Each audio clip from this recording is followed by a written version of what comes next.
let's not waste any time, Will Steele. Let's not waste any time. There's one player of this offseason or this preseason game that we played last Saturday, Will Steele. There's one player that just stood out amongst the rest, right? It ain't even close. One player that just sent Cowboy Nation into a frenzy. Well, and we're watching it as we're happening, like as we watching it, right? We seeing depth charts changing in front of us, right? Like we're just, damn, boy, I can't wait to see what's gonna happen the next day when this shit started going on. Will Steele, when Josh Ball hit the field,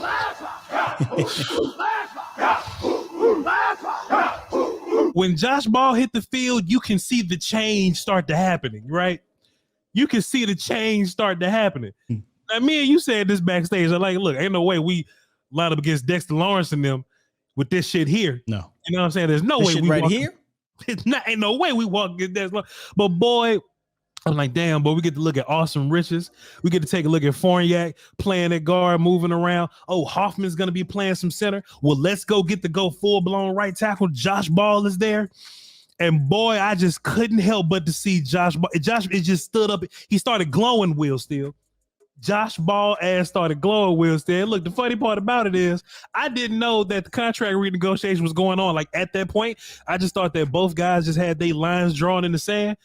Oh, but Will Steele, Josh Ball with his ass out there, Zack Martin looked at us like this. Oh. Off-season peanut butter don't work for him, huh? Run that shit. And Jerry Jones had to get that pocketbook, dog. Will Steele, all that whole, hey, man, we going to lean on our young guys. All that, hey, man, we just going to, hey, guys got to step up. Guys got to step up. All that, hey, we're going to rely on Dak Prescott to step up and, take things away and make it easy for this offensive line to thrive. Oh, Terrence Steele is going to have to be a veteran to bring Josh Ball along. And the whole time, boy, just Zack Martin looking at you like, with Duke Manyweather and shit, just looking around, just waiting to get that phone call, Will Steele. Josh Ball was so terrible. He was so horrific. And please, y'all tap into my Patreon, patreon.com/Voch Lombardi. We watched the offensive line today and a couple other players, Deuce and Jalen Tolbert, but we really watched offensive line to really get a good feel for Austin Riches. Will, I didn't go into it wanting to watch Josh Ball. I don't like to inflict pain on myself in that way. I just wanted to watch Austin Riches. But for shits and giggles, what we ended up doing in Patreon, Will Steele, we said, all right, the first playthrough, let's watch Austin Riches. And if anything bad happened on the play, let's track it back to see if it's Josh Ball's fault. And just give or take, let's just say it was 60 plays, Will Steele. 45% of the time, the shit was Josh Ball's fault. The rest was Will Greer thinking he Pat Mahomes and shit, right? So now we're in this place to where it's almost desperation, dog. And look, to be fair, Will Steele, we just keep it a buck right now.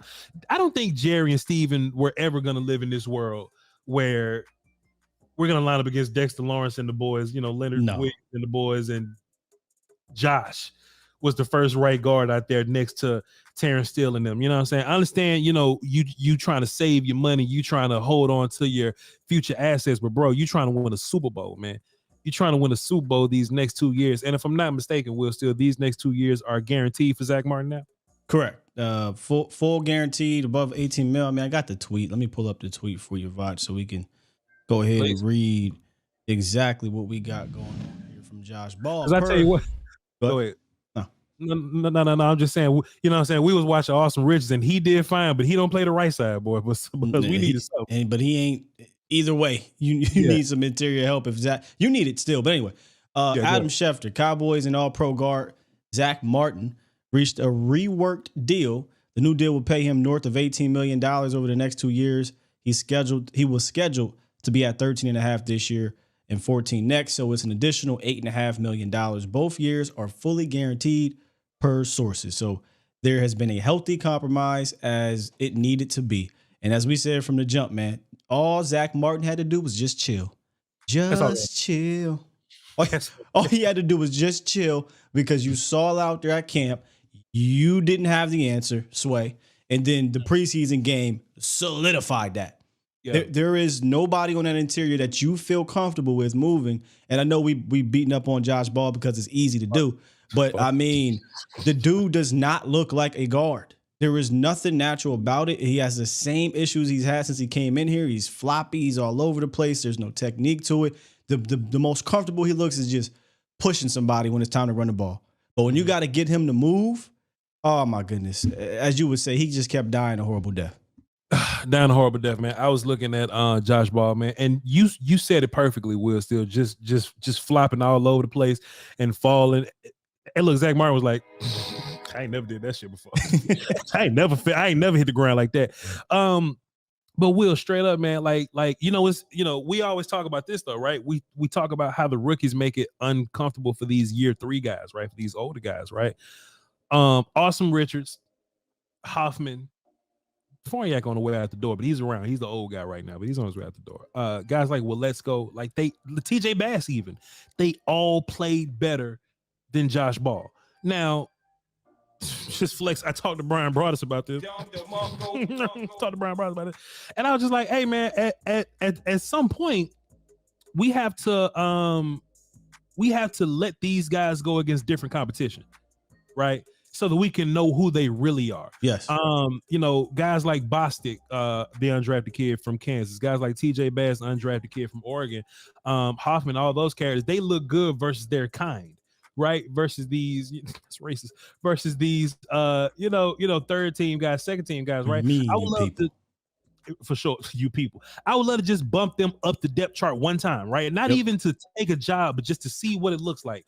What would TJ Bass look like if he was the first team guy with, going against the first team Jacksonville guys with Let's Go next to him, such and such, right? We need to know these things. Isaiah Land, we need to know these things. Let's just get into this, Will Steele, the true superhero of this offseason, Deuce Vaughn, right? I talked about this, Will Steele. I think Deuce Vaughn, I'm not saying that he's taken RB2 just yet. It's a lot of things in the way of that. Seniority's kind of in the way of that.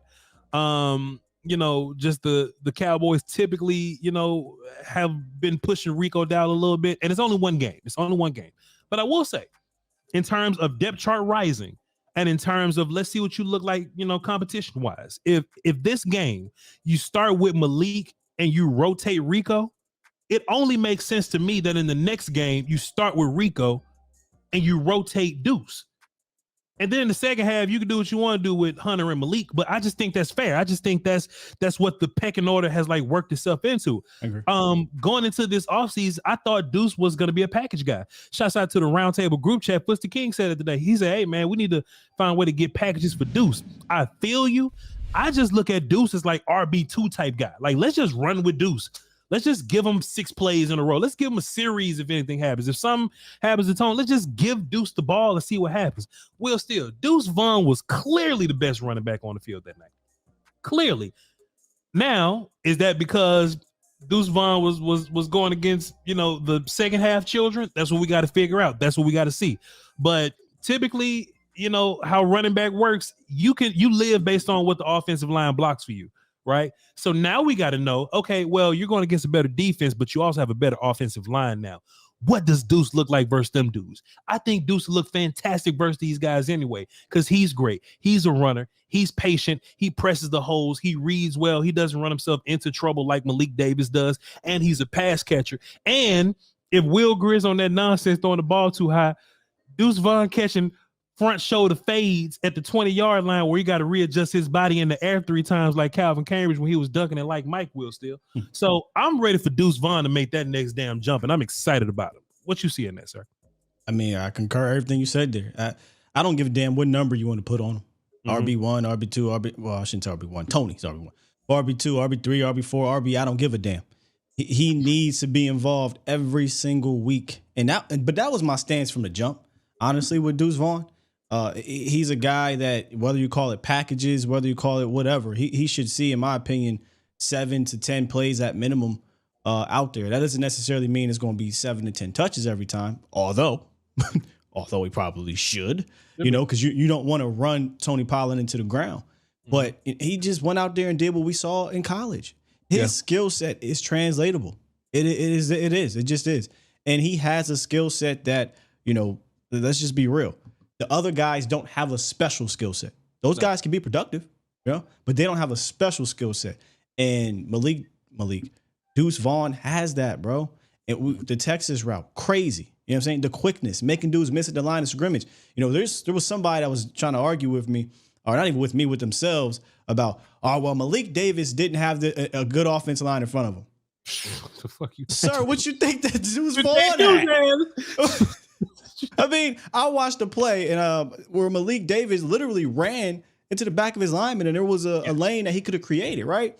Where Deuce Vaughn had no lanes half the time, although shout out to the big run. He got a great block from the tight ends. But for most of the time, it was Deuce Vaughn creating.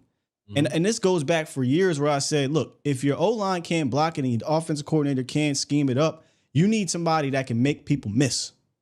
Deuce Vaughn can do it. And he absolutely deserves, more, maybe one more game just to kind of get him loose. But if he's going to be a part of the offense, I don't need to see no more after next week.